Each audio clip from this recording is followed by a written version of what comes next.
Beshem Hashem, Naaseh Venatzliach, on va faire ce cours, Leilu Nishmat, Monsieur Raymond Bijawi, Raymond Fradji Bijawi, donc c'est la semaine de décès, et Leilu Nishmat, Monsieur Yaakov Dayan Ben Shlomo.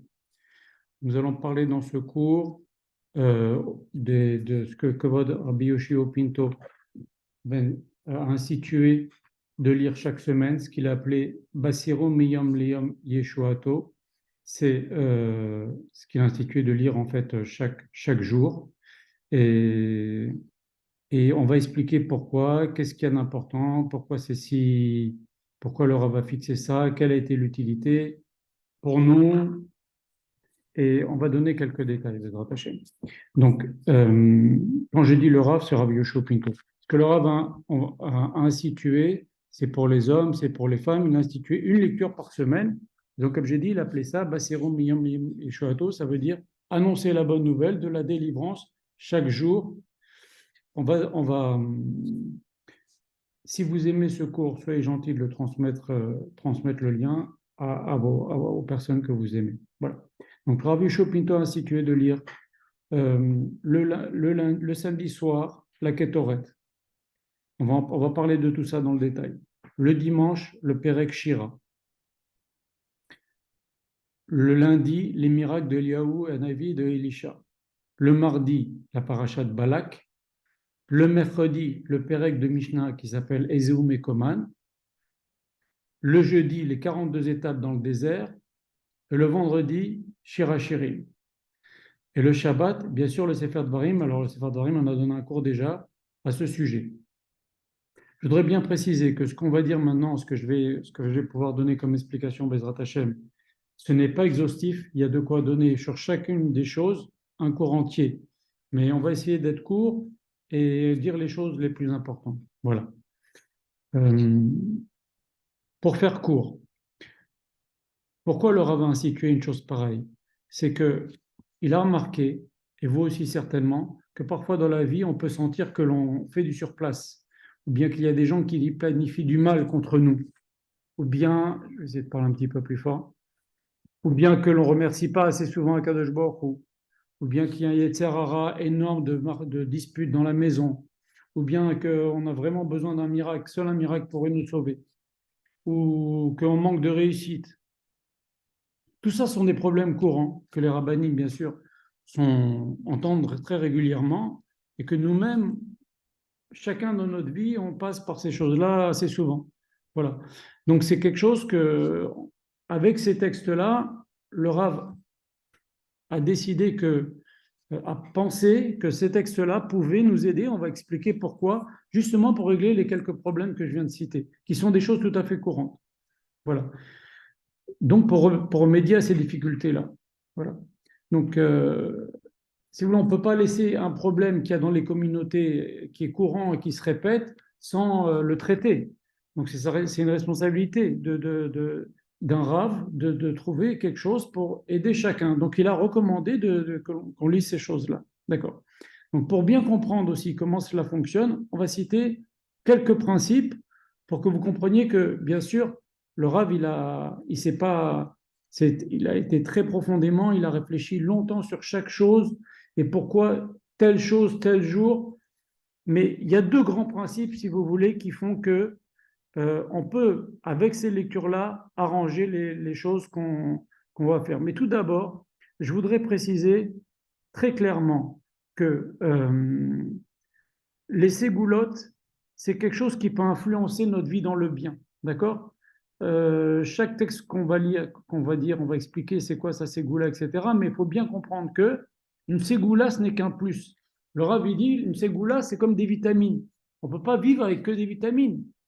Un juif, il ne peut pas faire son judaïsme seulement avec des ségoulottes. C'est des vitamines. C'est en plus un juif, il a un seder, ou une juive, il a son étude, il a son attachement à Hachem, il a la tfila, il y a plein de choses qu'on est obligé de faire. Et ça, c'est un plus. Faut pas mettre les choses à l'envers. Par exemple, un juif, il a l'obligation de faire Shne Mikre Vechat Targum, c'est-à-dire 2 fois le texte de la paracha et 1 fois le Targum en araméen. Sachez, pour chaque homme, ou bien Rashi, S'il n'a pas le choix entre ça et la ségoula du Sefer Dvarim, par exemple, eh ben, il fera ça parce que ça, c'est une obligation. Les obligations qui sont mentionnées dans le Shulchan Aruch ou dans nos textes passent avant toutes les ségoulottes. Les ségoulottes, c'est la cerise sur le gâteau qui peut nous aider. C'est comme les vitamines. Voilà. Donc, il ne faut pas mal comprendre. Il ne faut pas croire qu'on ne fait que parler de ségoulottes. Mais s'il y a des ségoulottes qui sont connues ou qui sont moins connues et qu'on peut quand quelqu'un a déjà fait le principal et il prend une vitamine par-dessus, ça peut lui faire du bien, pourquoi s'en priver? Voilà. Donc, bien sûr, il y a un travail, donc, comme on a dit, d'études de Torah, de travail sur l'aïmouna, de travailler ses traits de caractère, des relations harmonieuses avec les autres, tout ce que chaque juif et chaque juive doit faire. En tous les cas, les femmes n'ont pas mitzvah d'études, mais c'est pas mauvais si elles étudient aussi. Comme on dit souvent, un agneau et la bédaat, c'est-à-dire la pire des pauvretés, c'est l'ignorance. Donc, une femme, même si elle n'a pas la mitzvah, c'est bien qu'elle apprenne, qu'elle apprenne ce qu'elle peut apprendre. Voilà. C'est pour ça d'ailleurs que les femmes, elles disent la bracha birkat Torah le matin malgré qu'elles n'ont pas la mitzvah. Bon, il y a beaucoup à dire là-dessus. En tous les cas, tous les problèmes qu'on a cités tout à l'heure, qui sont des problèmes de marloquette, des problèmes qu'on sent qu'on fait du surplace, des problèmes de santé, des problèmes de parnassa, on ne remercie pas Hachem, toutes ces choses-là, c'est quelque chose que chacun affronte. Soyons honnêtes, un jour ou l'autre dans sa vie. Et la première chose à faire, bien entendu, c'est la prière. Ok, on doit s'adresser à Kadosh Baruch Hu.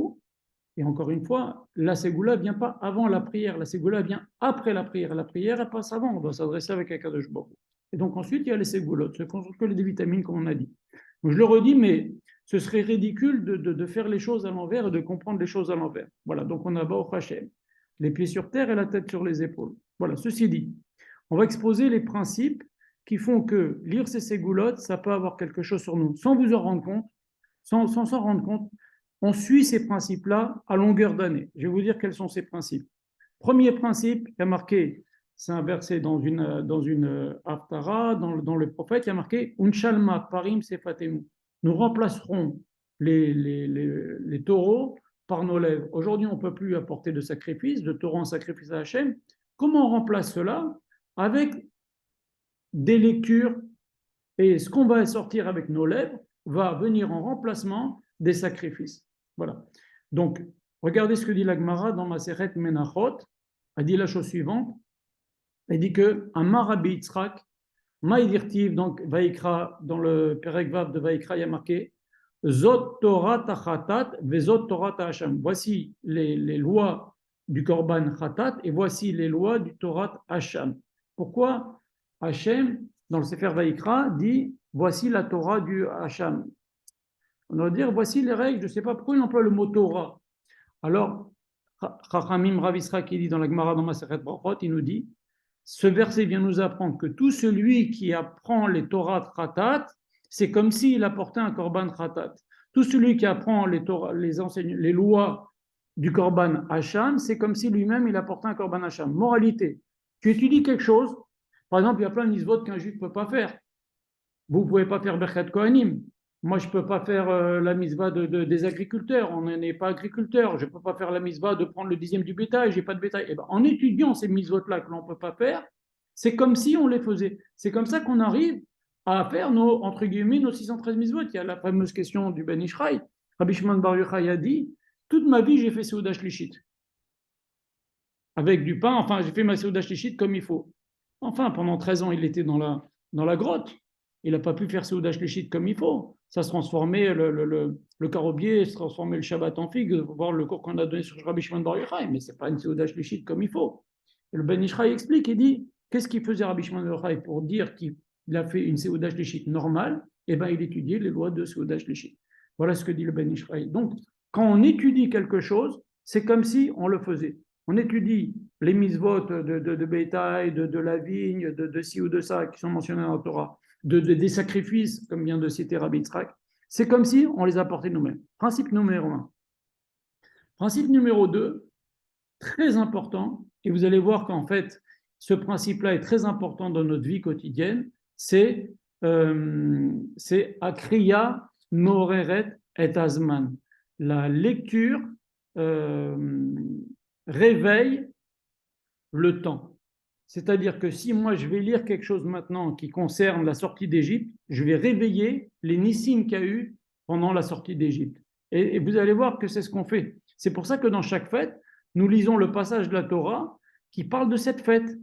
Par exemple, vous le savez, premier jour de Pessah, on lit dans le Sefer Torah, le matin, on lit la sortie d'Égypte. Comment ça s'est passé la nuit, Makat Bechorot, et comment on est sorti d'Égypte. Le 7e jour de Pessah, le matin, quand on lit dans la Torah, quand on va à la Tfila, on lit dans la Torah, qu'est-ce qu'on lit? On lit la traversée de la mer. Le jour de Shavuot, on lit les 10 commandements, tout ça c'est connu. Rosh Hashanah, on lit comment Hachem il a décidé à Rosh Hashanah de rendre Sarah enceinte à l'âge de 90 ans, nouvelle redistribution des cartes. Deuxième jour de Rosh Hashanah, on lit le sacrifice de Israël, parce qu'il y a une marloquette, est-ce que c'est à Rosh Hashanah, est-ce que c'est à Kippour? Donc on lit des choses qui rappellent. Ça nous rappelle, mais ça rappelle aussi à Kadosh Baruch Hu, entre guillemets, il n'a pas besoin qu'on le rappelle, mais ça réveille le Zman. À Kriya, Moreret et Azman. La lecture rappelle ce qui s'est passé au moment où on a lu ces choses-là. À Kippour, par exemple, on lit ce que faisait le Kohen Gadol dans le jour de Kippour comme sacrifice, comme avoda, etc., pour toutes les fêtes. Donc, lorsqu'on lit, pour conclure, lorsqu'on lit un passage de la Torah ou des prophètes ou des hagiographes, c'est-à-dire le Tanakh, Torah, Nevim, Ketuvim, eh ben, cela réveille les événements et les miracles qui ont lieu dans cette période que l'on cite en les lisant. Voilà, c'est ça ce principe-là. Et c'est pour ça que nos sages, ils ont institué, par exemple, de lire la paracha de Paradouma avant Pessah. Paradouma, c'est quoi? C'est se purifier. Pour apporter le korban Pessah, il faut être pur. Aujourd'hui, il n'y a plus de korban Pessah. Mais au moment où on lit Paradouma, le fait qu'on lit, qu'on se baigne dedans, quelque part, ça a de l'effet sur nous. Voilà. Maintenant, pour ceux qui veulent aller plus loin, je les invite à lire, pour ceux qui verront le cours sur YouTube, je les invite à lire le Ramchal dans son livre Derech Hashem, dans chapitre 2, paragraphe 7, il en parle beaucoup. En fait, c'est nous qui avançons il dit le Ramchal, c'est nous qui avançons dans les fêtes. En tous les cas, ces lectures-là réveillent les fêtes. C'est pour ça qu'on lit dans le Sefer Torah les choses qui sont adaptées à la fête. Le Shlach HaKadosh, il en parle au début de Psachim, le Sfat Emet dans Parashat Bo, dans le Sefer Darkei Tzedek du Rabbi Zecharia Mirouzva, il en parle en paragraphe 25, le Sefer Boutina d'Inora, page 25 aussi, et dans tous les Sifrei Chassidim, c'est quelque chose, un grand classique, à Kriya Moreret Azman. La lecture rappelle, réveille le miracle qui s'est passé à ce moment-là. Donc sur le même principe, il y a déjà beaucoup de ces boulottes. Par exemple, on lit la Parashat Aman. Quand on lit la Parashat Aman, c'est quoi la man? C'est la Parnassa. Alors, quand on lit la Parashat Aman, c'est une ségoula pour avoir la Parnassa. On ne va pas tous les citer. Mais on peut citer encore quand même dans le même registre qu'il est bien connu que certaines masertotes de la Gemara, eh ben, elles ont en elles une ségoula. Alors, on n'étudie pas la Gemara pour la ségoula, mais quelqu'un qui a le choix, en tous les cas, Rav Kanievski et le Chalban, quand il y avait des gens qui lui disaient, voilà, j'ai ça, il disait, écoute, passe un petit moment chaque jour à étudier tel maseret, et là, la ségoula de t'aider dans ça. Encore une fois, on n'étudie pas, on ne doit pas fixer notre étude en fonction de ça. Mais quelqu'un qui a un problème, si on sait que tel Maseret, c'est un livre de la Gemara, hein, ils sont classés par sujet, okay, donc si on sait que tel Maseret, elle a une ségoula, eh ben pourquoi s'en priver? Par exemple, Rav Kanievski, quand quelqu'un disait il a des problèmes de maux de ventre ou des choses comme ça, il disait étudie Maseret Choulin. Le Rabbi de Kotsk, il a dit aussi, il a dit que l'étude de la Gemara qui parle de la fête, il y a dedans toute la lumière de la fête. Quelqu'un qui étudie la Gemara qui parle de Pessah, s'appelle Psachim, et bien il y a dedans toute la lumière de la fête de Pessah. Celui qui étudie la Maseret Rosh Hashanah, il y a dedans toute la lumière de la fête. C'est Or Haganou, c'est cette lumière qu'Akadosh Baruch Hu il a créée, qu'il a cachée. Tout ça, c'est caché dans la Torah. Et quand on étudie, on le réveille. Voilà. Donc c'est bien que, par exemple, Khatam Sofer, pendant le Homer, il étudie Maseret Jvot pour se préparer à Shavuot, on étudie Yoma avant Kippour, etc., etc. Voilà. Donc, ces Maserot, je vous donne quelques exemples parce que c'est bon à savoir. Par exemple, Maseret Ktuvot, qui parle de la Ktuba, c'est une ségoula pour se marier. Maseret Choulin, c'est une ségoula, comme j'ai cité, Rav Kanievski, c'est une ségoula pour la bonne santé. Les Masertot de Sota et des Krutut, c'est pour réparer toutes les fautes des hommes et des femmes. Tmura, c'est un pidyon nefesh. Rosh Hashanah, c'est un nouveau départ. La Maseret Rosh Hashanah, la Gemara qui parle de Rosh Hashanah, c'est un nouveau départ dans la vie. Ohalot, c'est pour acquérir une maison. Shabbat, pour être plus plaisible. Donc, tout ça, ce sont des choses qui reposent sur le principe Akriya Moreret Azman. La lecture réveille ce qui s'est passé dans ces choses-là que l'on lit. Voilà. Donc, ce sont des Gdolim qui ont dit ces choses-là, que ces Masertot-là, elles ont la possibilité d'influer quelque part. C'est bien connu, par exemple, il y a un Perek, je crois que dans Baba Kama, qui s'appelle Perek Azahav. Quand on lit ça, c'est bon pour la Parnassa. Donc, ce principe que nous ont expliqué nos sages, que la lecture réveille le miracle qui s'est passé quand on le lit, eh ben, c'est pour cela, par exemple, que les enchères elles montent énormément lorsqu'on vend les montées des brachot, des bénédictions.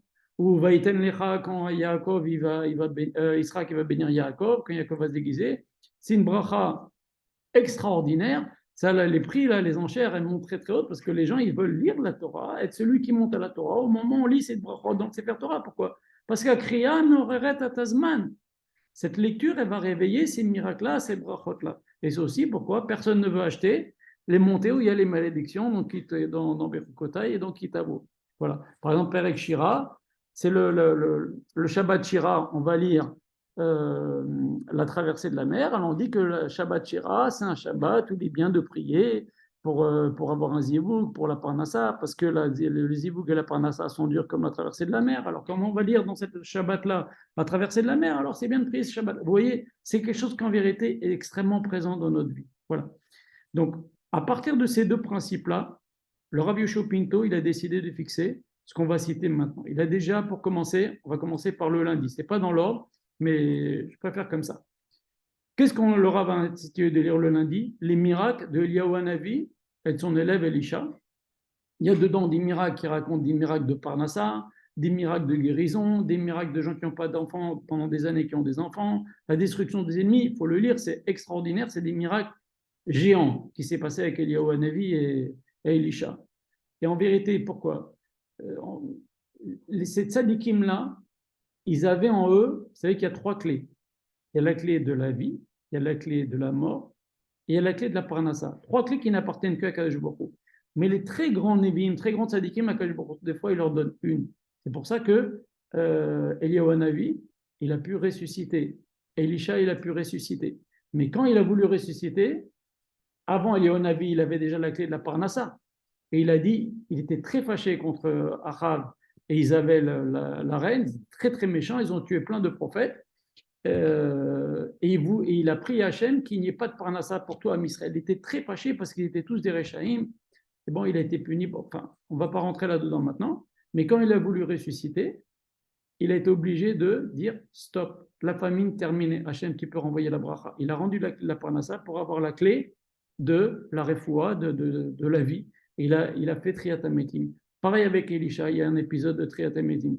Donc, déjà, lire ces versets, c'est de la bracha, il n'y a que des brachot là-dedans. Okay. Maintenant, selon les principes qu'on a cités tout à l'heure, le Rav a dit que quand on lit un miracle, par exemple, on lit le miracle de la Shunamite qui n'avait pas d'enfant, ok? Ou la Tsarfati, une dame qui n'avait, une des deux, la Shunamite, la Tsarfati, qui n'avait pas d'enfant, après Hachem, on dit Hachem, je t'en prie, est-ce que tu peux me donner un enfant? Est-ce que tu peux donner un enfant à un tel, à une telle qui n'ont pas d'enfant? Quand on lit l'histoire de la femme du prophète Ovadia qui n'avait pas de parnassa, ses deux enfants ont été faits prisonniers, Elisha lui a dit, prends de l'huile, mets-en dans un récipient, prends des récipients d'huile chez tes voisines, remplis les récipients d'huile, et l'huile, elle ne s'est jamais arrêtée dans le récipient d'Elisha, l'huile, elle s'est jamais, qu'il a béni Elisha, le récipient de cette dame-là que Elisha a béni, il ne s'est jamais arrêté, donc elle a rempli, avec ça, elle a versé de l'huile, elle a eu la parnassa pour des générations et des générations, elle et ses enfants. Et quand on lit ça, on peut dire Hachem, donne-moi parnassa, Hachem donne parnassa à mon fils, à mon frère, à mon père, à mon ami, à mon cousin qui n'a pas de parnassa. Donc il faut glisser, en même temps qu'on lit ces choses-là, on glisse nous des bénédictions, on dit Hachem, de même que tu as fait un miracle à un tel, fais-nous un miracle. En vérité, si vous voyez, la Mishnah nous dit la chose suivante. Qu'est-ce qui se passait quand à l'époque il y avait la famine, il n'y avait pas de pluie? On changeait le texte de l'Amida et on rajoutait des brachot dans l'Amida qui disaient Hachem, toi qui as sauvé Yona dans le vent de la baleine, sauve-nous. Hachem, toi qui as sauvé Abraham dans la fournaise, sauve-nous. Hachem, toi qui as sauvé, qu'est-ce qu'on va citer encore? Yosef en prison, sauve-nous. Donc, en fait, pareil, Ils ont institué les Chachamim qu'en période de famine, on rajoute des versets, des brachot dans la Mida, où on se rappelle à Kadosh Baruch Hu les nissim qu'il a fait à nos grands illustres ancêtres, et on lui dit, puisque tu as fait ça, fais-nous à nous aussi. Et bien le Rav dit, on fait exactement la même chose. Nous, quand on lit les versets de Elisha et de Eliaou, on voit un S de ci, de ça, on glisse. On glisse notre filote. Hachem, comme tu as fait Eliaou, comme tu as fait Elisha, fais-nous nous aussi pour ça, fais-nous nous aussi pour ça. Voilà, il faut bien sûr essayer de comprendre ce que l'on dit, et pour pouvoir glisser nous aussi notre tfila. Et donc tout ça, c'est bien fondé. Vous voyez qu'on le fait dans la Mishnah le cite quand en époque de famine. Donc nous aussi, on peut le faire. Qui nous empêche? Donc il y a dedans les plus grands nissim du Tanakh, ils sont avec Elisha et Eliaou. Vous ne cherchez pas, c'est des nissim incroyables, extraordinaires. Et donc c'est à nous d'en profiter. Là-bas, on raconte qu'il y avait il y a marqué Kidvar Hashem. Ils ont eu avec un monsieur, il est venu voir Elisha. Il a porté 25 petits pains. Et Elisha a dit, sers ça, il y avait 200 prophètes. Il avait une école avec 200 prophètes. Il lui a dit, sers ça au prophète. Le serviteur d'Elisha, il lui dit, mais qu'est-ce que je vais faire 25 pains avec 200 hommes adultes. Il lui dit, Hachem m'a dit que non seulement ils vont bien manger, ils vont être rassasiés, mais ils vont en rester. Et c'est passé, c'est ce qu'on dit dans Berkat Amazon, il en est resté, il en est resté encore. Donc maintenant, quand on lit ça, eh ben on dit, Hachem, moi aussi, fais-moi des nissim. Fais-moi des nissim avec ce que j'ai, que je puisse payer, donne-moi encore plus, etc., etc., etc.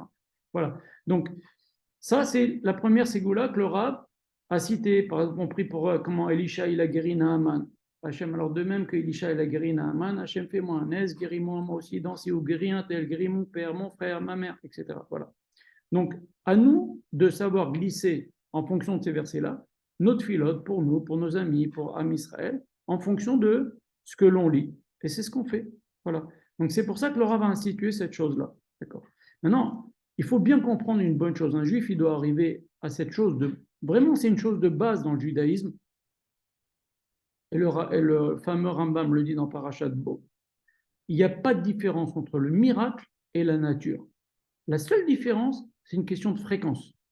Le miracle est plus rare, mais l'un comme l'autre, c'est Akadosh Baruch Hu qui le fait. Donc, pourquoi pas? Pourquoi le Rav a dit hier, il a dit avant-hier dans ses cours, il a dit tu t'angoisses pour l'avenir, peut-être j'aurai pas ci, peut-être j'aurai pas ça.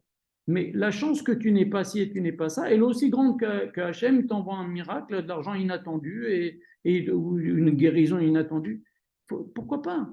Il faut avoir confiance en Akadosh Baruch Hu, il faut prier, même des choses. Hachem, il peut tout faire. C'est comme l'histoire de Sarah, quand elle arrive, Hachem lui dit Eipalem, Hachem d'avoir, il y a une chose qu'Hachem ne peut pas faire. Si Hachem il a donné des enfants à Sarah à 90 ans, il peut nous faire des nissim, c'est des nissim plus petits encore, ce que nous on demande, vous comprenez? Donc voilà, il faut pas hésiter. Maintenant, ce principe-là de Akriya, Meoret et Azman, ça va très loin. Je vous raconte une petite histoire que Laura va citer. Vous savez que quand il y a eu l'histoire d'Esther et de Mordechai, il y a marqué Vayavor Mordechai. Esther lui dit jeûnez, sous moi là, et jeûnez 3 jours. Et il y a marqué Vayavor Mordechai. Mordechai, il a dit à Esther, mais on ne peut pas, ce soir c'est Pessah. Esther, elle lui a dit, mais dis-moi, si on va mourir, quel Pessah on va faire? On jeûne même si c'est Pessah. Donc ce soir-là, ces 3 jours-là, il y avait les matzot, il y avait l'arbakosot, ils n'ont rien pris. Il y a marqué Vayavor Mordechai, il a transgressé, il a fait transgresser à toi, Israël, entre guillemets, il a dit voilà, ça c'est Pikor Nefesh, et il faut agir tout de suite. Même s'il y avait encore 11 mois devant nous, ou 12 mois devant nous, 11 mois, il a dit on agit tout de suite. Très bien. Maintenant, ça s'est passé le jour de Pessah, cette histoire, où il y a eu le rêve, que le rêve d'Achashverosh a été perturbé, etc. Maintenant, il y avait un rav s'appelait Rabbi Limre Yosef, le rav de Spinka. Il a fini un soir du Seder. Il a fini son Seder, il a fait son Shirachirim, et puis il s'est rappelé que l'histoire de Esther, quand ils ont débuté les 3 jours de jeûne, c'était le premier soir du Seder. Et donc il s'est dit, bah tiens, je vais lire la Megillah. Et il commence à lire la Megillah le premier soir du Seder. Ça a un sens, puisque ça s'est passé pendant l'histoire de Purim, quand le premier jeûne, comme je vous l'ai dit. Donc, il commence à lire la Megillah de Esther. Et il s'est endormi. Et qu'est-ce qui vient le voir dans le rêve? Il y a Neshama qui vient le voir en rêve. Il lui a dit, Rav, mais qu'est-ce que tu es en train de nous faire? Tu nous perturbes. Il dit, pourquoi? Il dit, parce que chaque année, quand les Juifs lisent la Megillah, Hachem, il ouvre les portes du ciel, il fait rentrer plein de Neshamot qui ne sont pas encore entrés au Gan Eden. Et ils se bousculent. Mais maintenant que toi, tu as lu la Megillah, alors que c'est pas Purim, moi, j'ai voulu me présenter au Gan Eden pour rentrer, et d'autres Neshamot, et le Malach, il a dit, excusez-moi, c'est pas Purim. Donc, regardez, la force de la lecture de Megillah, ça a fait croire à des Neshamot que c'était déjà la lecture de Megillah, c'était le moment où elle pouvait rentrer dans le Gan Eden. Donc, ce pouvoir-là de Kriya, Moret, Retazman, c'est quelque chose d'énorme. Voilà. Donc, déjà, c'est pour le lundi. Je vous donne la parole si vous avez des questions, et après, on va continuer, Bezrat Hashem. Est-ce que vous avez des questions? Si vous voulez, vous pouvez ouvrir le micro. Oui, bonsoir, c'est Efrat. Je voudrais savoir, est-ce que ce cours est enregistré d'abord? Oui, madame, le cours va être enregistré, Bezrat Hashem. On pourrait le... Oui, Oui, oui, oui. ok, Il d'accord, va être mis merci. sur YouTube, Bezrat Hashem. Vous mettez sur ma chaîne YouTube, vous le trouvez, Bezrat Hashem. Merci. Ok, ma chaîne YouTube, c'est facile, c'est Shuva, S-H-U-V-A, Israël, France. Ok? S-H-U-V-A, Israël, France. Ok? Bezrat Hashem, bien on le mettra sur la chaîne YouTube. Est-ce qu'il y a des questions sur ce qu'on vient de dire jusqu'à maintenant? Est-ce que c'est clair ce qu'on a dit? Très bien. Alors, on a compris les principes, on a compris pourquoi c'est bien de lire les miracles de Léonavi et de Elisha le lundi. Maintenant, on va voir ce que le Rav a institué pour le mardi. Le Rav a institué pour le mardi la lecture de la paracha de Balak, la fameuse histoire avec Bilam, Balak, etc. Qu'est-ce qui s'est passé? Je vous la fais très très court. Il y a Balak et Bilam qui sont deux ennemis d'un Israël, ils ont fait un complot, comment maudire les Juifs? Très bien. Maintenant, les Juifs, ils sont au courant de rien. À la fin, Hachem, il se met pas en... Non, je vous en prie, il faut éteindre les micros. Que tout le monde, s'il vous plaît, éteignez le micro parce que ça va perturber beaucoup le cours. Voilà. Voilà. Alors, on reprend. Donc, les Juifs n'étaient au courant de rien. Et Hachem a fait un S. Ils attendaient que le moment où Hachem, entre guillemets, s'énerve pour nous maudire et que la malédiction vienne sur nous. Chas Shalom. Hachem ne s'est pas énervé. Et Hachem a empêché la malédiction de se réaliser. Maintenant, les Juifs, ils n'ont rien vu de toute l'histoire. Si Hachem ne nous en avait pas parlé, on est au courant de rien, on n'a rien vu de toute l'histoire. Et donc maintenant, Hachem, qu'est-ce qu'il nous dit? C'est une haftara que l'on dit. Hachem nous dit, Zehorna, souviens-toi ce que Hachem t'a fait. Comment Hachem, il a inversé la malédiction en bénédiction. Maintenant, on était au courant de rien. Il nous a sauvés sans qu'on le sache. Eh bien, le fait de lire la paracha de Balak au moins une fois par semaine, ça a le pouvoir de nous protéger des projets de gens qui nous veulent du mal et des projets qui font en secret qu'on n'est même pas au courant. Et même si on est au courant, et même si on n'est pas au courant, il y a des gens qui ont peut-être des projets contre nous, qui ont des plans, qui redisent des plans contre nous. De lire la paracha de Balak, ça casse, ça a le pouvoir de casser les projets de gens contre nous. Et ça, c'est quelque chose qui est malheureusement courant, juif ou non juif, peu importe. S'il y a des gens qui se lèvent contre nous pour nous faire du mal, lire la paracha de Balak, ça a ce pouvoir-là. Et regardez, si vous prenez le Teilim 117, c'est un Teilim, il a deux versets. Deux versets dans tout le Teilim. Je vous le lis. Alléluia Hashem kol goyim, shabru kol haomim. Vous les peuples, louez Hashem et dites-lui les louanges. Vous les peuples, les non-juifs, dites des louanges à Hashem. Deuxième verset. Ki gavar alelu chasdo vemet Hashem, car Hashem nous a fait beaucoup de chesed. Donc le Teilim, deux versets. Vous les goyim, faites des louanges à Hashem car il nous a fait du chesed. C'est exactement l'histoire de Balak. Parce que nous, comment on va louer Hachem qui nous a fait? Si Hachem ne nous avait pas mis au courant, comment on a pu le remercier qui nous a sauvés? Mais les goïms, ils sont au courant des plans qu'ils ont fait contre nous. Et eux, ils doivent louer Hachem parce qu'ils savent ce qu'ils ont fait et comment Hachem a annulé. Donc, il y a plein de choses en permanence. D'ailleurs, excusez-moi. Il faut couper le micro. Il y a quelqu'un qui a le micro ouvert, s'il vous plaît. Ça...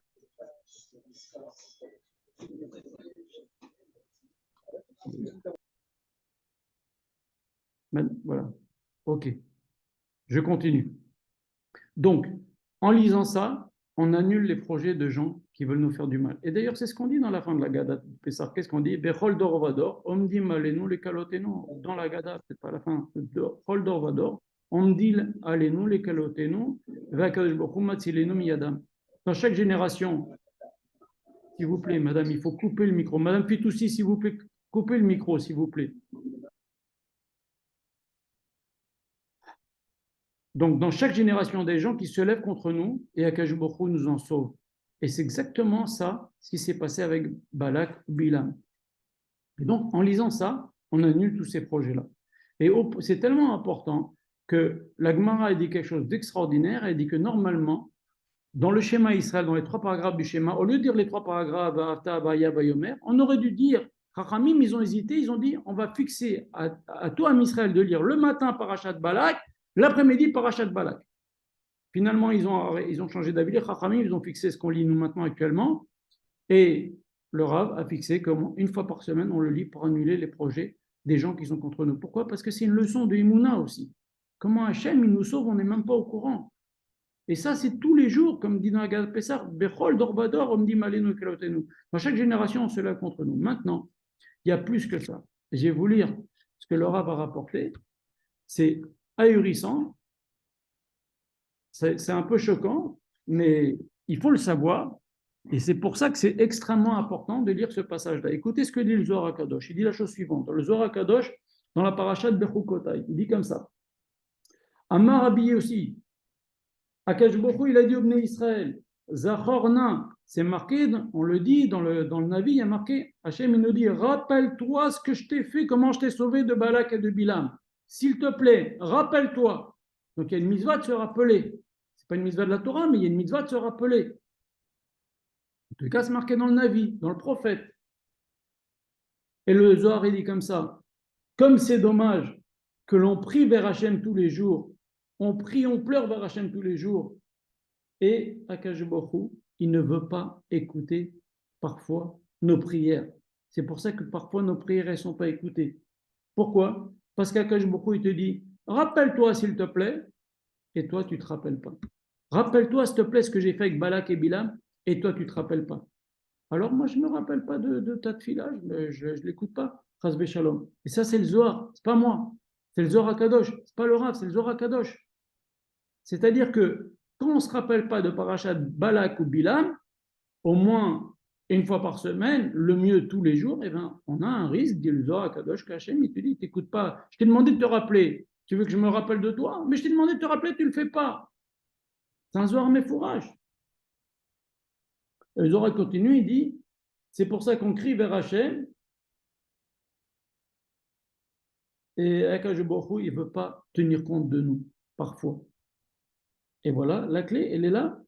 Et donc, ça fait peur ce Zohar HaKadosh là, mais c'est pour ça que le Rav a fixé de lire Parashat Balak ou Bilam au moins une fois par semaine. Mais puisqu'on en parle, il y a d'autres choses qu'il est bon de se souvenir, c'est très facile. Vous les retrouvez à la fin de chaque Sidour, à la fin de beaucoup de Sidurim, dans le Patach Eliyahu, à la fin, après Alenu le Shabbat, après la prière du matin, il y a la liste des 10 choses que l'on doit se souvenir, qu'Hachem nous a dit de nous souvenir. Je vais vous le dire rapidement, mais quand Hachem nous dit souviens-toi, souviens-toi, souviens-toi. Dans la Torah, il y a marqué plein de fois souviens-toi, Amalek, ci et ça. Quand est-ce qu'on le fait? Chaque fois qu'on le fait, on fait une mitzvah de la Torah, une des 613 mitzvot, pourquoi passer à côté? C'est simple, vous dites tous les matins. C'est pas difficile. Tous les matins, vous gagnez 10 mitzvot. Hachem nous a dit, rappelle-toi de la sortie d'Égypte. Alors quand on dit Hachem, le Kechem, Hachor, Tseroti, Etremered, Misraim, quand on dit dans Vayomer, on fait cette mitzvah-là. Très bien. Maintenant, celui qui ne dit pas Vayomer, celle qui ne dit pas, eh ben, il dit, je me rappelle la sortie d'Égypte. Je me rappelle de Shabbat, parce qu'Hachem, il nous a dit, rappelle-toi du Shabbat. C'est bien d'ailleurs dans la semaine de dire, ça je l'achète pour Shabbat, ça je le garde pour Shabbat, ça je le ferai Shabbat, enfin en bliné d'air, mais mentionner Shabbat. Il faut se rappeler de Shabbat. Hachem nous a dit aussi, je me rappelle qu'on doit se rappeler de la manne. Alors on dit Hachem, mais je me rappelle aussi de la manne. Après, on doit se rappeler de ce que nous a fait Amalek. Ça fait 4. On doit se rappeler, Hachem nous a demandé aussi de nous rappeler. Dans la Torah, il est marqué dans le Sefer Torah, rappelle-toi du don de la Torah. Je m'en rappelle. Mais comment on va se rappeler? C'est bien de le mentionner, comme ça on s'en rappelle. Okay. Après, il faut se rappeler aussi comment nos ancêtres ont énervé à Kadosh Baruch Hu dans le désert, en particulier le veau d'or. Hachem nous a demandé de nous rappeler de ça. Il nous a demandé aussi, Hachem, de nous rappeler, on vient de le citer, qu'est-ce qui s'est passé avec Balak et Bilam et comment Hachem nous a sauvés? Parce qu'il nous aime. C'est marqué dans la vie. Hachem nous a fait ça parce qu'il nous aime dans sa grande bonté. Et Hachem, dans la Torah, il y a marqué aussi qu'il faut se rappeler de l'épisode de Myriam, quand elle a parlé sur Moshe, et qu'elle a eu la lèpre pendant 7 jours et qu'on l'a attendue, etc. Il faut se rappeler de ça tous les jours. C'est bien de se rappeler de Qu'est-ce que ça nous coûte? Ça prend exactement 20 secondes. Et on fait 10 mitzvot de la Torah. OK? Et il il y a aussi une mitzvah, c'est V'zacharta et Hashem Elokecha ki noten lecha koach la'asot chayil. Tu te rappelleras que c'est Hashem qui te fait réussir. C'est une mitzvah de la Torah, de dire Hashem, je me rappelle que si je réussis, c'est grâce à toi. Eh bien, qu'est-ce que ça nous coûte de le verbaliser? Quand on le fait, on fait une mitzvah de la Torah, on s'en rappelle. Hashem nous a dit rappelle-toi. Alors on se rappelle. Pourquoi on passe à côté? D'accord. Et une dernière chose qui n'est pas mentionnée dans la Torah, mais qui est mentionnée dans nos textes, de se rappeler de la destruction du temple. Je me rappelle la destruction du temple et bientôt sa reconstruction. Voilà, qu'est-ce que ça m'a pris? Si je le dis comme ça vite, ça va me prendre 20 secondes. À la fin, on le connaît par cœur. On a fait la mitzvah comme Hachem nous a dit. Il nous a dit rappelle-toi, ben on se rappelle. C'est bien. C'est bien. Qu'est-ce qu'on perd? Voilà. Donc ça, c'est pour, on a dit lundi, mardi. Mercredi, le Rav il a institué de lire la paracha, un pérec de Mishnah, un chapitre de Mishnah qui s'appelle Ezeu Mekoman, qui commence par Ezeu Mekoman. À quel endroit on fait ça et ça et ça. Ça décrit différents korbanot et ça se trouve dans la Masechet Zvachim. D'accord. Alors, vous voyez, tout ce que je dis, Ronit l'envoie tous les jours dans les groupes, vous pouvez le trouver. Et d'ailleurs, je vous annonce une bonne nouvelle. Il y a un livre qui est sorti, qui a été imprimé, qui a été traduit. Vous avez tout un côté en hébreu, la même chose en français de l'autre côté. Donc, celui qui veut lire en français, il y a tout le Sefer Dvarim aussi dedans. Et il est très beau, très bien, des explications formidables, un très beau travail, beaucoup de travail pour le faire. Et il est prêt, le livre, il va être bientôt. Et donc, dedans, il y a tout. Il y a même un peu d'explications, mais là, on est en train d'en dire beaucoup plus. Voilà. Donc, vous trouverez là-bas Ezeu Command. Ceux qui sont dans les groupes, ils le trouvent. Lire Ezeu Command, ça prend exactement 5 minutes. OK? Qu'est-ce qu'il y a de particulier dans ce chapitre? Pourquoi Rabbi Yoshua Pinto a choisi de nous faire lire Ezeu Command le mercredi? Alors, écoutez bien. Le seul chapitre de toute la Torah orale où il n'y a pas de discussion entre nos sages, de marloktot entre nos sages, c'est ce pérec-là, Ezeu Mekoman. Donc c'est un chapitre de Mishnah où il y a zéro discussion entre nos chachamim. Ils sont tous d'accord. C'est rarissime, c'est unique. Et donc, ça a la propriété. Quand on lit cette chose-là, c'est une ségoula pour nous apporter le shalom. Il n'y a pas de dispute. Dans tout vous prenez n'importe quel pérec de Mishnah, ce Rav a dit ça, ce Rav a dit ça, ce Rav a dit ça. C'est comme ça. Mais là, il y a des Mishnayot, il n'y a pas de marloquette, mais là, un pérec entier, avec une dizaine de Mishnayot, avec zéro discussion entre nos sages. Tout le monde est d'accord. Ça, c'est extraordinaire, c'est exceptionnel. Ça a le pouvoir d'apporter le shalom entre nous, dans le foyer, avec les enfants, avec les associés, avec les amis, avec la famille, avec la belle famille, etc. Ça a un pouvoir de shalom. C'est pour ça que le Rabbi Yoshua Pinto a institué de nous, qu'on lit ça le mercredi. C'est pas très long et ça apporte beaucoup. Alors, je relève une chose, parce que bien sûr, vous allez vous poser la question, pourquoi le Rav a institué ça lundi, ça mardi, ça mercredi, et pourquoi pas jeudi, ça, pourquoi pas vendredi? Il faut comprendre une bonne chose. Rabbi Yoshua Pinto, c'est un des plus grands Mekoubal de la génération, si ce n'est pas le plus grand. Ok, Rabbi David Abouchatzera, c'est son oncle, il dit sur Rabbi Yoshua Pinto, c'est un ange. C'est un ange. Rabbi Yoshua Pinto, c'est son neveu de Rabbi David. C'est le petit frère de sa mère, Rabbi David. Il dit c'est un ange. Et c'est un ange qui connaît toute la Torah écrite, toute la Torah orale. Qui connaît toute la Torah dévoilée et la Torah cachée. Donc, il sait très bien ce qu'il fait le Rav. Pourquoi il a dit ça le lundi, ça le mardi, ça le mercredi. C'est très bien ce qu'il fait. Voilà. Donc, on va continuer maintenant. Le Rav, il nous propose de lire le dimanche le Perek Shira. On avance.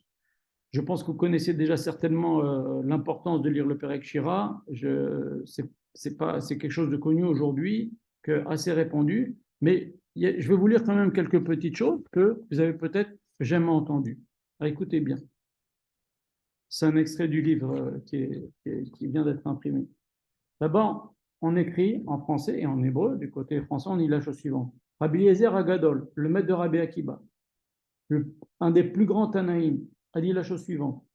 Quiconque récite le Perek Shira en ce monde méritera de le dire aussi dans le monde futur.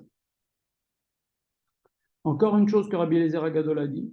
Quiconque consacre du temps au Perek Shira chaque jour, moi, Dieu, je promets qu'il verra le monde futur, qu'il sera préservé des mauvaises rencontres, du mauvais penchant, d'un jugement sévère, des accusations de l'ange du mal et de toutes sortes de calamités. C'est Rabbi Eliezer Agadol qui parle. Continue de tout mon cœur, de toute ton âme, de ta voix, etc. Ok, voilà. Et nos sages ont dit aussi une chose. Lorsque David Amelech, roi d'Israël, a terminé d'écrire le Teilim, il ressentit une grande exaltation et il a dit à Kadosh Baruch Hu, existe-t-il un être qui crée et dit des chants et des louanges mieux que moi? Ça, c'est ce que dit le Midrash. Il y a une grenouille qui est venue devant le roi David et qui lui a dit, David, ta fierté n'a pas lieu d'être, car je sais mieux que toi chanter et célébrer Dieu. D'ailleurs, chacun de mes chants contient 3000 paraboles, etc. Donc, vous voyez que c'est énorme, le Père Ekshira. Et aussi, c'est quelque chose que le Rav dit souvent, il dit que l'être humain, c'est le Shaliach Tzibour, comme dit le ministre officiant de toute la création. Pourquoi? Il y a une Mishnah dans Pirkei Avot qui nous dit la chose suivante. Elle nous dit que, les Chachamim nous disent, Eveas kanamer, sois courageux comme le léopard, kal kanesher, léger comme l'aigle, ratz katzvi, rapide comme le cerf, gibor kahari, fort comme le lion. Tout ça pourquoi? Pour faire la volonté d'Akadosh Baruch Hu. Alors moi je vous pose la question, comment faire pour être léger comme l'aigle et fort comme le lion? Moi je ne suis pas un lion, je ne suis pas un aigle, je ne suis pas un léopard et je ne suis pas je suis pas un cerf.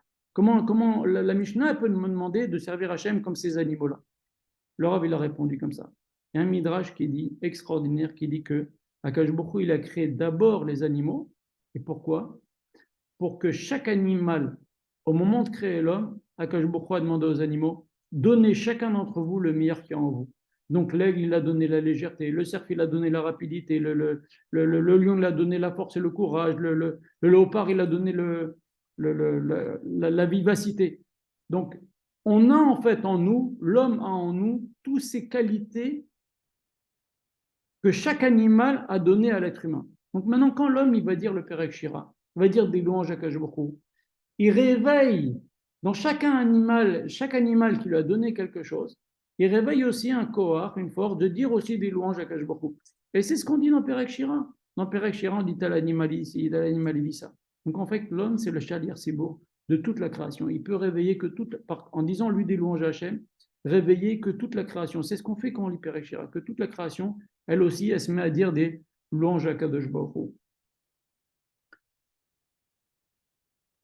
Donc maintenant aussi, le Rav dit une chose extraordinaire. Il dit que il y a marqué que quand les Juifs ont construit le Mishkan dans le désert, Akadosh Baruch Hu a dit à Moshe, prends le tachash, la peau du tachash, et couvre avec le toit du tabernacle. Alors, question classique, ce tachash-là, il apparaît nulle part, on ne sait même pas ce que c'est. Rachid dit sur place, c'est un animal qu'Hachem a créé quand les Juifs étaient dans le désert. Ah bon, je ne savais pas, moi je croyais que tous les animaux, Akadosh Baruch Hu, il les a créés dans Bereshit. Avant l'homme, on vient de dire. Non, il y a un.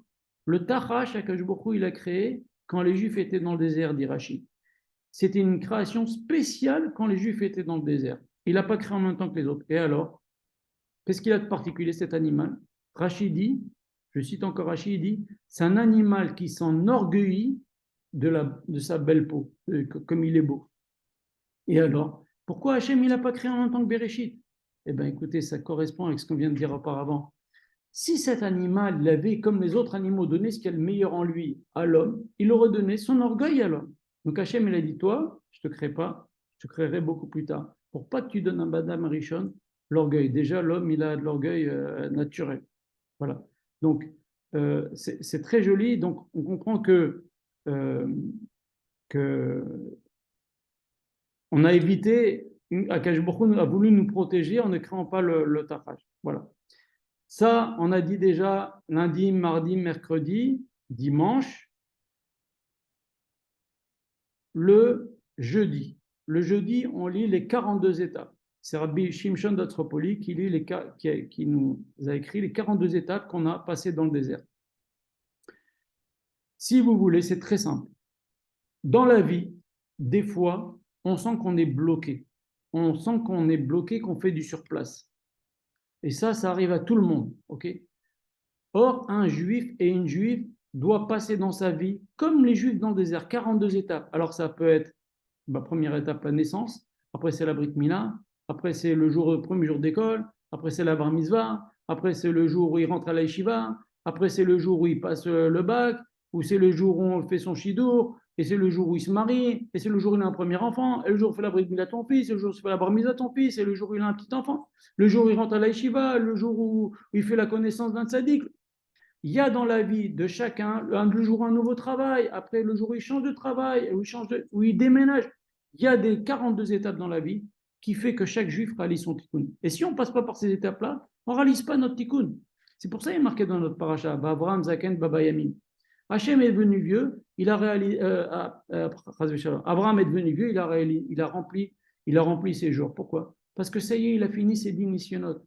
Quand un homme il a fini son tikkun, eh ben, il est tranquille. Mais on doit passer par ces étapes-là, on doit passer par ces 42 étapes. Et donc, le rabbi Shimshon d'Ostropoli a dit qu'en lisant ces 42 étapes que les Juifs ont passées dans le désert, ça va nous aider à nous à passer ces étapes que l'on a dans la vie, à passer à l'étape suivante et que chaque étape se passe bien. Et pour qu'une étape se termine, on a des choses à faire. On doit faire un certain nombre de mises-votes, un certain nombre de tfilotes, un certain nombre d'études. C'est pour ça qu'on va dans tel endroit. Il y a des étincelles de sainteté. Je ne veux pas trop rentrer là-dedans, mais en tous les cas, quand on lit ces 42 étapes, on avance nous-mêmes dans la vie. Ça nous aide à avancer. Comme souvent le Rav dit, quand on est sur un embouteillage, ok, il y a une voiture de police qui arrive, elle met le gyrophare. Vous voyez, souvent derrière, il y a des motos qui sont collées. Des motards qui ne sont pas de la police, des motards. Ils collent la voiture de police. Et bien, tout le monde s'écarte. La voiture de police avance. Et il y a des gens qui se collent à la voiture de police et profitent que la voiture de police a fait de la place. Et bien, c'est exactement pareil. Quand on lit toutes ces goulottes-là, en particulier celle-là des 42 étapes, et ben, on pousse tous les bouchons, tout ce qui nous bouge, tout ce qui nous empêche d'avancer. Donc ça aussi, c'est important. Voilà ce que le Rav a institué le jeudi. Maintenant, le Rav a institué, je laisse Shirachirim pour la fin, le Rav a institué de lire le samedi soir la Ketoret, c'est-à-dire l'encens. Avant, on lit ce que les hommes chez les Sfaradim, on dit ça juste avant les Meshabeach, on dit Tana Enkelokenu, Enkadonenu, on dit la Ketoret, après on dit Tana Debeliaou. Ok? C'est à la fin, c'est un texte de la Yeshiva de Lyohanavi. Ok. Bien sûr, c'est lié, le samedi soir, c'est Lyohanavi, etc., comme vous le savez. D'accord? Maintenant, nous, on fait ça tous les jours. Pourquoi? Parce que c'est très important. La Ketoret, c'est très important, l'encens. On va expliquer.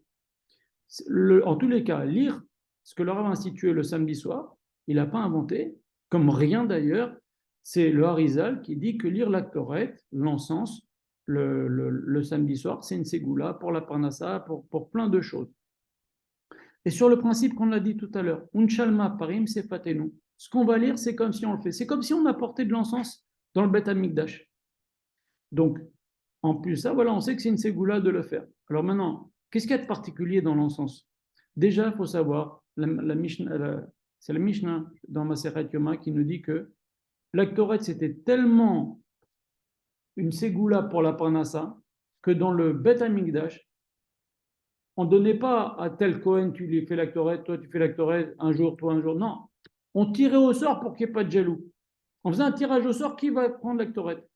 Et pouvaient participer au tirage au sort que des Conanim qui n'ont jamais fait l'actoret de leur vie. Parce qu'une fois qu'il a fait une fois, tu ne participes plus au tirage au sort. Laisse aux autres un peu profiter. Donc l'actoret, c'est une ségoula énorme pour la parnassa. Quand les Cohen, ils se disputaient pour la faire. Quand il avait fait, Avi, il ne le faisait plus, il laissait un peu aux autres profiter. Ça, c'est un. Et deuxièmement,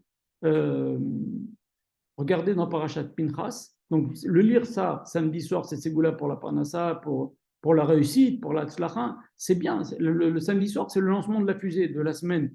Il faut que ça parte bien, ça démarre bien, c'est un excellent départ pour la semaine. Et le Kaf HaChaim, dans le Siman Kuf Lamed Bet, il dit que le lire dans un parchemin, c'est bien.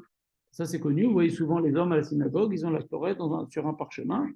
Et donc, on lit la Torah dans un parchemin. Et ici, vous verrez, il y a marqué les Dorotechem. Même si vous lisez dans un truc, dans un livre, il y a marqué les Dorotechem. À cet endroit-là, Rabbi Shopito dit qu'on dit les Dorotechem, c'est bien, avant de continuer, de faire une petite fila, parce que c'est être ratson à ce moment-là. C'est ce qui a marqué dans son sidour. Et bien sûr, il y a des mécorotes dans tout ce qu'il dit, ne vous inquiétez pas. Ok, maintenant, regardez ce que dit le Zohar Kadosh sur la Ketoret. Il nous dit que Rabbi Shimon Bar Yochai a dit, et c'est très connu, il a dit que si on savait ce que réalise dans le ciel la Ketoret, eh ben, on mettrait une couronne sur chaque petite lettre de la Ketoret. On ne le lirait pas comme ça vite. Et dans un autre endroit dans le Zohar Kadosh, il y a marqué qu'un grand Tana est arrivé, un grand maître de la Mishnah est arrivé dans une ville, on lui dit, Rav, il y a plein de morts dans la ville à cause d'une épidémie. Le Rav a mis 10 hommes dans chacun des 4 coins de la ville, et il leur a fait lire la Ketoret. Et ça a arrêté l'épidémie. Et d'où ça a commencé? Pourquoi? D'où ce Rav, il a eu cette idée? Parce que regardez Parashat Pinchas, simplement, quand Pinchas il a eu l'histoire avec Zimri, toute la tribu de Shimon, elle est venue pour tuer Pinchas. Hachem, il a envoyé une maguefa pour tuer toute la tribu de Shimon. Comme ça, il ne touche pas à Pinchas. Et Moshe Rabbeinu, il a vu qu'il y avait des milliers et des milliers de morts. Il y a eu 24 000 morts dans la tribu de Shimon. Il a envoyé Aaron, il lui dit, prends la Torah et va te mettre entre toi et le Malach Hamavet. Et Rashi cite là-bas une discussion entre Aaron et le Malach Hamavet, etc. Mais quand Aaron a mis la Torah entre l'ange du mal de la mort et la tribu de Shimon, il ne pouvait plus avancer l'ange de la mort. Et d'où Moshe Rabbeinu savait ça? Nos Chachamim nous disent que quand Moshe Rabbeinu est monté au ciel, tous les anges ont fait un cadeau à Moshe Rabbeinu, et l'ange de la mort lui a fait un cadeau. Il dit, tu veux m'arrêter? Tu veux arrêter l'ange de la mort? Lis l'actorette. Faites l'actorette, ou lisez l'actorette à défaut, puisqu'aujourd'hui on n'a plus le Beth Amikdash. Donc vous voyez, c'est quelque chose qui a du poids, qui a du poids de l'actorette, c'est très très important. Voilà.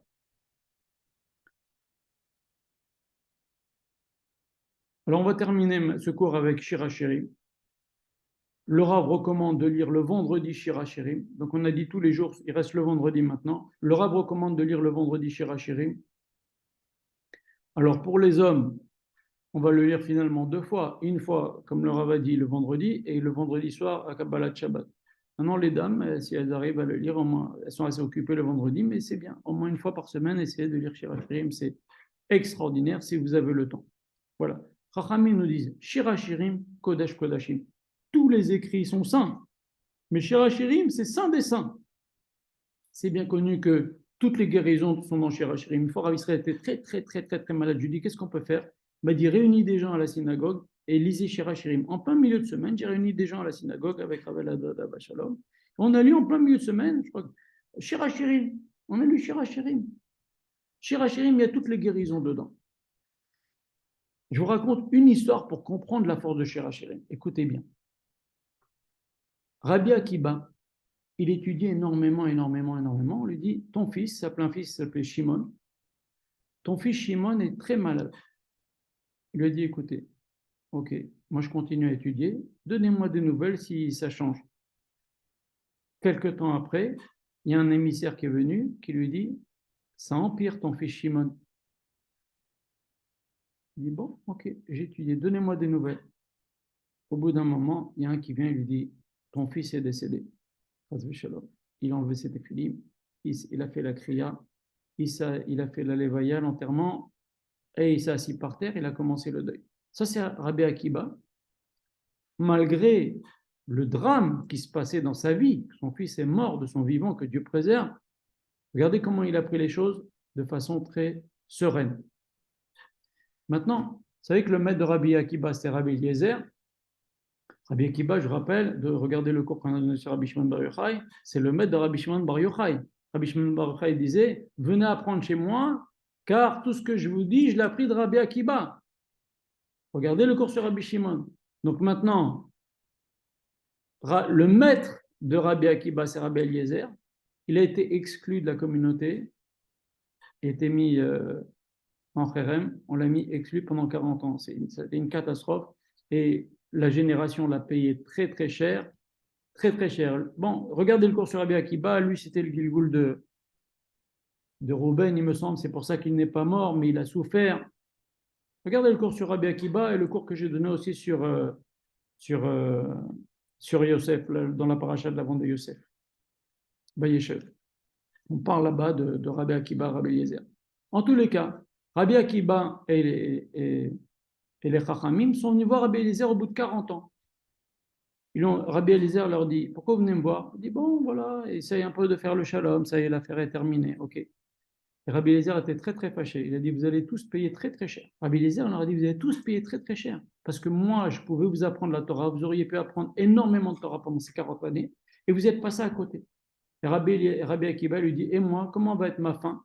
Il dit, toi, comme tu avais un cœur énorme, tu aurais pu apprendre encore plus que tout le monde, ta fin va être plus amère et plus dure que tout le monde. C'est ce que dit la Gemara. Et c'est ce qui s'est passé, comment Rabbi Akiba et Niftar le pauvre.